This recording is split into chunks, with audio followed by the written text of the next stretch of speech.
नमस्कार दोस्तों, मेरा नाम है गौरव भारद्वाज, को फाउंडर रियल्टी राइनो।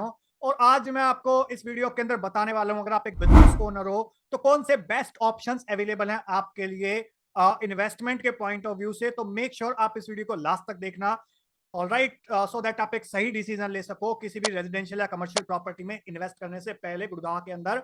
ऑलराइट, और अगर इन केस अगर आप फर्स्ट टाइम हमारे चैनल पे आए हो तो सब्सक्राइब कर दीजिए चैनल को, बेल आइकॉन हिट कर दीजिए सो दैट आपको इस टाइप के वीडियोस के फ्यूचर में नोटिफिकेशंस आते रहें। और अगर आपको ये वीडियो अच्छा लगे तो प्लीज लाइक करना। इन केस अगर आपका कोई क्वेश्चन हो, कोई सवाल हो तो कमेंट सेक्शन के अंदर आप पूछ लेना, या फिर इन नंबर्स पे भी आप कॉल कर सकते हो। और अगर आपको वीडियो अच्छा लगे तो प्लीज शेयर कर देना। हाय गाइस, मेरा नाम है गौरव भारद्वाज।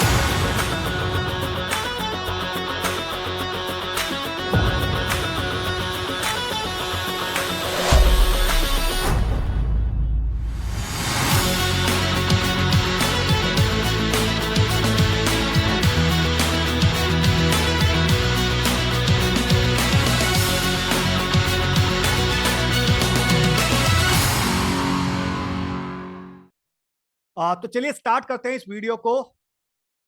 और यहाँ पे मैं आपके साथ शेयर करने वाला हूँ best option for investment available for business owners. तो अगर आप एक बिजनेस ओनर हो, अलग अलग अलग टाइप के बिजनेस ओनर हो सकते हो आप। किस किस कैटेगरी के बिजनेस ओनर्स के लिए ये वीडियो है वो भी मैं आपको बताऊंगा। बट हम इस पूरे वीडियो के अंदर डिस्कशन करेंगे अबाउट कि किस किस कैटेगरी के बिजनेस ओनर्स के लिए रियल एस्टेट इन्वेस्टमेंट फायदेमंद हो सकती है। सेकंड, आपके पास ऑप्शंस क्या अवेलेबल है। थर्ड, प्रॉपर्टी टाइप कौन कौन सी अवेलेबल है आपके पास। फोर्थ, 10 फैक्टर्स कौन से देखने आपको डिसीजन लेने से पहले, और आपका नेक्स्ट एक्शन स्टेप। तो यहाँ पे मैं आपको स्टार्टिंग में बता देता हूं कि किस किस टाइप के बिजनेस ओनर के लिए वीडियो फायदेमंद रहने वाला है। तो बिजनेस ओनर की अगर मैं अलग अलग कैटेगरी डिफाइन करूं यहाँ पे, तो अगर आप एक मैनेजिंग डायरेक्टर हो किसी कंपनी के, अपनी कंपनी के, अगर आप एक इंपोर्टर एक्सपोर्टर हो, थर्ड अगर आप मैन्युफैक्चरर हो, फोर्थ अगर आप ट्रेडर हो, अगर आप एक डॉक्टर हो, ज्वेलर्स हो, या किसी और कैटेगरी के अंदर आप बिजनेस ओनर हो, अपना खुद का बिजनेस है आपका, और आपके पास अच्छी खासी ट्रांजेक्शन आ रही हैं डेली, वीकली, मंथली, ऑलराइट, और आपको समझ नहीं आ रहा कि इस पैसे को मैं किस डायरेक्शन में कैसे इन्वेस्ट करूं सो दैट आपको एक अच्छा खासा रिटर्न ऑन इन्वेस्टमेंट लेके आप आए, प्लस एक अच्छा खासा किराया लेके आ पाओ आप अपनी इस इन्वेस्टमेंट के लिए, सो दैट आप एक लीगेसी क्रिएट कर पाओ अपनी फैमिली के लिए। आने वाली जो जनरेशन हैं आपको दुआएं दे कि हाँ, मेरे माँ बाप, मेरे दादा दादी कोई बहुत एक अच्छा काम करके गए, एक अच्छी प्रॉपर्टी बना के गए, जिसकी वजह से हमको एक अच्छा खासा अप्रिसिएशन आ रहा है। प्लस हमने इतने की खरीदी थी, इतने गुना हो गई, 5 गुना हो गई, 10 गुना हो गई, 20 गुना हो गई, ऑलराइट, प्लस एक अच्छा खासा किराया आ रहा है। तो सो दैट किसी भी टाइप की एक इमरजेंसी आती है, बिजनेस अप डाउन आता है, कोरोना आता है, किसी भी टाइप के बिजनेस के अंदर प्रॉब्लम्स आती हैं, किसी महीने सेल्स अच्छी होती है, नहीं होती है, बट एक स्टेबिलिटी ऑफ इनकम रहे, ऑलराइट, तो उसके एंगल से आपको ये वीडियो देखना बहुत ही जरूरी है अगर आप एक बिजनेस ओनर हो तो देखिए, ऑप्शंस अगर आपके पास इन्वेस्टमेंट है 1 करोड़ से लेके और 10 करोड़ तक की, अगर आपके पास है, फंड्स अवेलेबल है, तो आपके पास ऑप्शंस क्या क्या पॉसिबिलिटीज है, क्या क्या हो सकते हैं। तो देखिए, एक तो ऑप्शन है आपके पास कि आप अपने बिजनेस में इन्वेस्ट कर लो, ऑलराइट, ये ऑप्शन है आपके पास। सेकंड ऑप्शन आपके पास क्या है, स्टॉक मार्केट, शेयर मार्केट के अंदर इन्वेस्ट करो आप, ऑलराइट। तो शेयर मार्केट के अंदर या म्यूचुअल फंड के अंदर इनडायरेक्ट तरीके से घुसो आप, तो वहां पे एक जो फ्लक्चुएशन है मार्केट की वो काफी ज्यादा रहती है, वोलेटिलिटी जिसको हम बोलते हैं, वोलेटिलिटी काफी रहती है, मार्केट अप भी जा सकती है, डाउन भी जा सकती है, तो एक जो रिस्क फैक्टर है वो काफी हाई रहता है, जिसकी वजह से मैं इसको कहता हूं, क्योंकि मैं पहले शेयर मार्केट में मैं काम कर चुका हूं, रेलीगियर करके कंपनी थी उसमें मैंने काम करा है। तो मेरे को ये लगता है कि ऑर्गेनाइज्ड सट्टा मार्केट है, ऑर्गेनाइज्ड लीगल तरीके की सट्टा मार्केट है। अगर आपने हर्षद मेहता का स्कैम देखा होगा, या उस टाइप के बहुत सारी चीजें होती हैं, इनसाइडर ट्रेडिंग होती है, तो ऐसे बहुत सारी प्रैक्टिसेस होती हैं जिसकी वजह से फ्लक्चुएशन होती है। आपके financial institutional investor, DII, domestic institutional investor, वो मार्केट को कंट्रोल करते हैं। तो एक कहावत है स्टॉक मार्केट के अंदर की, pigs will bulls will make money, bears will make money, and pigs will get slaughtered, alright. तो जो मंदोड़िया है वो पैसा कमाएंगे, और जो दूसरे हैं बुल्स वो पैसा कमाएंगे, बट जो रिटेल इन्वेस्टर है वो स्लॉटर कर दिए जाएंगे, हलाल कर दिए जाएंगे पिग्स की तरह। ये कहावत है स्टॉक मार्केट की। थर्ड ऑप्शन आता है आपके पास बैंक, ऑलराइट। तो बैंक के अगर आप अंदर आप इन्वेस्ट करते हो तो वहीं आपको 5, 6, 7% का रिटर्न मिलता है मैक्सिमम, हायर साइड पे, प्लस वहां से आपका टीडीएस भी कट जाता है, और आपको जो एक्चुअल रिटर्न मिलता है वो कुछ नहीं मिलता, इतना भी नहीं मिलता कि आप जो महंगाई है, इन्फ्लेशन है, उसको भी बीट कर पाओ। ऑलराइट, नेक्स्ट है आपका गोल्ड। गोल्ड पे आप कर सकते हो इन्वेस्ट, बट क्योंकि गवर्नमेंट ने एक ऐसी चीज लगाई हुई है कि 1% का जो सेस लगाया था कुछ टाइम पहले, उसकी वजह से भी लिमिटेशन है गोल्ड के अंदर। गोल्ड अच्छा इन्वेस्टमेंट अपॉर्चुनिटी है, बट वहां पे भी कुछ लिमिटेशन है। और इवन मैं सारी चीजें नहीं बता सकता, but stock market, banks, gold के अंदर कुछ लिमिटेशंस होती हैं बिजनेस ओनर के लिए। जो भी कैटेगरी मैंने बताई आपको, उनके लिए लिमिटेशंस हैं। बट वहीं पे अगर प्रॉपर्टी की बात करो तो वहां पे वो लिमिटेशंस कुछ हद तक आप मैनेज कर सकते हो। ऑलराइट, और यहाँ पे जो वॉलेटिलिटी है वो ना के बराबर है, सट्टा मार्केट नहीं है। लॉन्ग टर्म अगर आप इन्वेस्ट करते हो तो काफी अच्छा रिटर्न आप देख सकते हो। पिछले 25-50 साल का अगर आप ट्रेंड उठा के देखोगे तो वहां उसके पॉइंट ऑफ व्यू से भी काफी अच्छा आपको प्रॉपर्टी के अंदर रिटर्न दिखेगा। तो जो बुजुर्गों ने कहा है कि बेटा प्रॉपर्टी अपनी जरूर बना लियो, तो इसलिए कहा है कि वो सेफ्टी नेट है, आपका सिक्योरिटी है, रेंटल इनकम दे सकती है आपको, और एक लंबे टाइम के लिए आपकी पूरी एप्रिसिएशन देती है, बहुत सारी चीजें देती है आपको प्रॉपर्टी। अब सवाल आता है, अगर प्रॉपर्टी हमने फाइनलाइज कराया और बाकी चीजों को अगर हम रूल आउट कर देते तो किस टाइप की प्रॉपर्टीज हमारे पास अवेलेबल है जिसके अंदर आप इन्वेस्ट कर सकते हो। तो दो टाइप की प्रॉपर्टी है आपका, एक रेजिडेंशियल और एक कमर्शियल। तो रेजिडेंशियल के अंदर लो एप्रिसिएशन आता है, रेंटल रिटर्न कम आता है, 1.5-2% का रिटर्न आता है। और इनकेस अगर आप खुद एंड यूजर के पॉइंट ऑफ व्यू से खुद अगर आपको रहना है तो आप रेजिडेंशियल लो, बट अगर आपको इन्वेस्टमेंट करनी है तो रिकमेंडेड नहीं है। तो आप जाओ कमर्शियल प्रॉपर्टी के अंदर, सो दैट आपको ज्यादा एप्रिसिएशन मिले, प्लस ज्यादा रेंटल रिटर्न मिले आपको शॉर्ट टर्म में, मीडियम टर्म में और लॉन्ग टर्म के अंदर। तो ये हो गया आपके ऑप्शंस अवेलेबल। अब अगर मैं कमर्शियल प्रॉपर्टी की बात करता हूं तो उसके अंदर आपके पास किस किस टाइप की प्रॉपर्टीज अवेलेबल है। तो यहाँ पे मैं आपको बताता हूँ कि अलग अलग टाइप के आपके पास ऑप्शंस हो सकते हैं। आपके पास रिटेल शॉप्स हो सकती है, दुकानें हो सकती हैं जहां पे आप इन्वेस्ट कर सकते हो। सेकंड, ऑफिस स्पेस हो सकते हैं आपके पास किसी कमर्शियल बिल्डिंग के अंदर। थर्ड, आपके पास शॉप कम ऑफिस का ऑप्शन होता है जहां पे आपके पास पूरी की पूरी बिल्डिंग आपको मिल जाती है, basement, ground, first, second, third, fourth floor आपको मिल जाते हैं, और उसको कल को आप किराए पे चढ़ाना चाहो वो आप कर सकते हो। और ऐसा प्रोविजन शायद आ जाए आने वाले टाइम के अंदर कि अगर आप चाहो तो उसको इंडिविजुअली अलग अलग फ्लोर करके आप बेच सको। जैसे अभी रेजिडेंशियल के अंदर आप फ्लोर वाइज रजिस्ट्री ओपन है, वैसे ही आने वाले टाइम के अंदर पॉसिबिलिटी है कि कमर्शियल के अंदर भी ओपन हो सकती है। तो वो भी एक इन्वेस्टमेंट ऑप्शन आप कंसीडर कर सकते हो।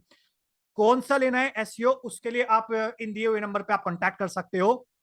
ऑलराइट, और इन दिए हुए नंबर पे आप कांटेक्ट कर सकते हो कौन सा आपको एसईओ लेना है। ऑलराइट, हमारे चैनल पे आपको बहुत सारे ऐसे वीडियोस मिल जाएंगे एसईओ से रिलेटेड। नेक्स्ट, आपका वेयर हाउस ले सकते हो और सिनेमाज ले सकते हो। सिनेमाज के अंदर भी आपको एक लंबे टाइम के लिए अच्छा खासा किराया आ सकता है आपको, क्योंकि जो भी ब्रांड्स सिनेमाज लेंगे, फॉर एग्जांपल आपका पीवीआर हो गया, आइनॉक्स हो गया, डिश्यूम हो गया, वेव हो गया, तो ये जो भी ब्रांड लेंगे सिनेमाज, वो काफी लंबे टाइम के लिए लीज आउट कर लेते हैं। 25 साल 30 साल तक वो कहीं नहीं जाते। ऑल राइट, अनटिल और अनलेस कोई कोरोना जैसी सिचुएशन आ जाए तो।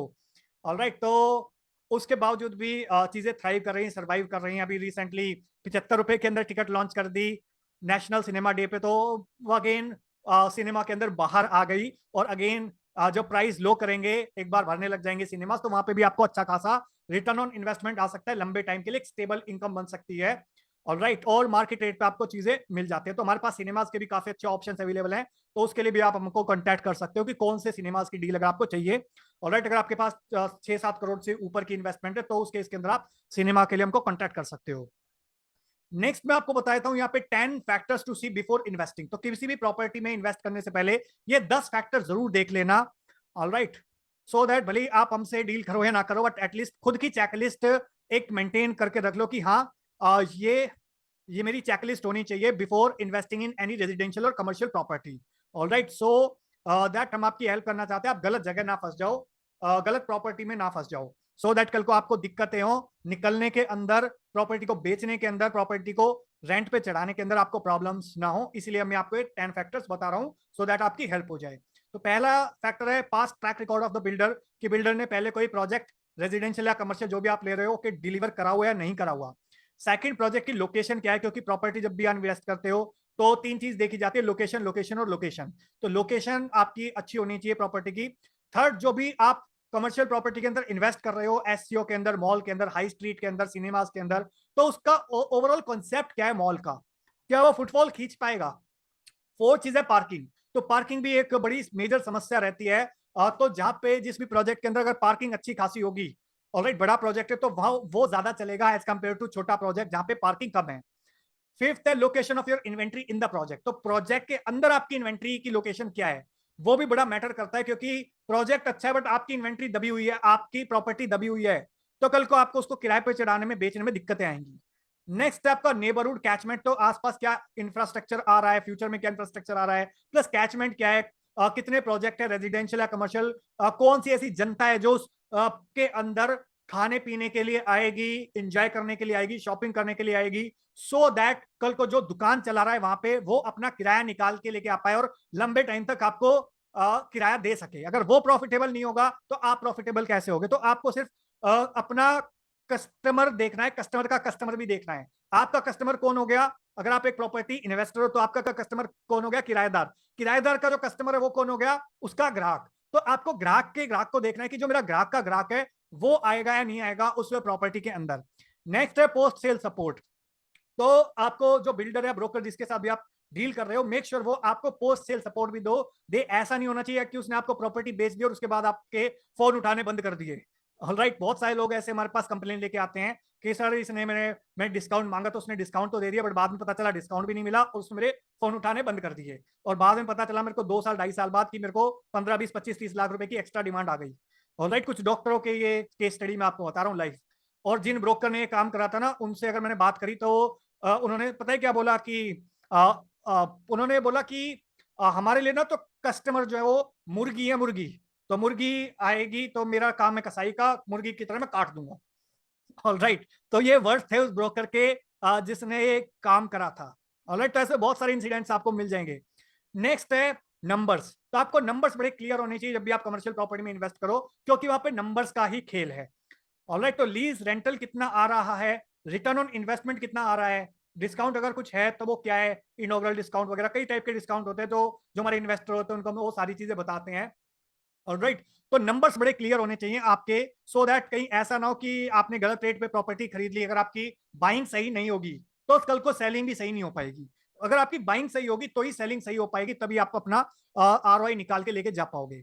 सो नेक्स्ट एक्शन स्टेप आपके लिए कि आप इन नंबर्स पे कांटेक्ट कर सकते हो, कॉल कर सकते हो। ऑलराइट, तो ये नंबर आपको दिए हुए हैं, इन पे आप कांटेक्ट कर सकते हो। अगर आपको लगता है कि इस वीडियो से आपको मैंने कुछ फायदा, कुछ हेल्प करने की कोशिश करी है, और अगर आपको लगता है कि आपको सीरियसली प्रॉपर्टी में इन्वेस्टमेंट करना है, तो आप इन नंबर पे कांटेक्ट कर सकते हो, सो दैट मैं और मेरी टीम जो आपकी हेल्प कर सके एक सही डायरेक्शन में एज ए बिजनेस ओनर, सही जो भी आपके पास फंड्स है उसको सही यूटिलाइजेशन करने के अंदर, सही डायरेक्शन में इन्वेस्ट करने के लिए अंदर, सो दैट आपको अच्छा खासा रिटर्न ऑन इन्वेस्टमेंट आए, अच्छा किराया आए आपके पास, और आने वाली जो जनरेशन है वो आपको दुआएं दे और आप मुझको दुआएं दो कि हाँ मैंने आपका सही डिसीजन लेने के अंदर आपकी हेल्प करी। Alright, so that's all about this video gas. अगर आपको वीडियो अच्छा लगा तो प्लीज लाइक कर दीजिए, कुछ नहीं जाता आपका, कमेंट कर दीजिए इनकेस अगर आपका कोई क्वेश्चन है, कोई सवाल है, और इनकेस अगर आपको वीडियो बहुत अच्छा लगा तो प्लीज शेयर कर दीजिए अपने व्हाट्सएप ग्रुप में, फेसबुक पे, ईमेल पे, कहाँ जहां भी आप शेयर करना चाहो, जहां भी आपका दिल करे वहां शेयर कर दीजिए,